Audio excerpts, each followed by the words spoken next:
சந்திர கேந்திரம் இதைத்தான் இந்த காலம் பார்க்க போகிறோம். சந்திர கேந்திரம் என்பது சந்திரன் இருக்கக்கூடிய வீட்டிலேருந்து 4, 7, 10ஆம் பாவங்களை வலுப்பெற செய்யக்கூடிய அமைப்பை தான் சந்திர கேந்திரம் என்கிறோம். இந்த சந்திர கேந்திரம் என்பது வலுப்பெறுவதற்கு சந்திரன் முதல்ல ஒளி பொருந்திய சந்திரனாக, முழு சந்திரனாக, பூர்ண சந்திரனாக, ஒளி உள்ள சந்திரனாக, வளபெறி சந்திரனாக இருக்கும்போது சந்திரனுடைய இடத்திலிருந்து 1, 4, 7, 10ஆம் பாகங்கள் மிகப்பெரிய வலு அடையும். ஆனால் இந்த சந்திரன் பங்கப்படாமல் இருக்கணும்.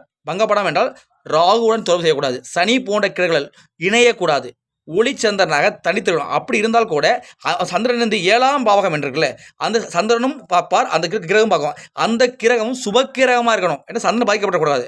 அது சுபக்கிரகமாக இருக்கும்போது சந்திர கேந்திரம் என்பது மிக நல்ல பலன்களை வாரி வழங்கும். எப்படி சந்திர அதியோகமோ அதே போலவே இந்த சந்திர கேந்திரமும் மிக நல்ல பலன்களை வாரி வழங்கும். திருக்குறிப்பு தொண்டன் ஜோதி நிலையம், காரைக்குடி, கோட்டையூர் ஜோதிடர் அழகு சண்முகம். நன்றி, வணக்கம், வாழ்க வளமுடன்.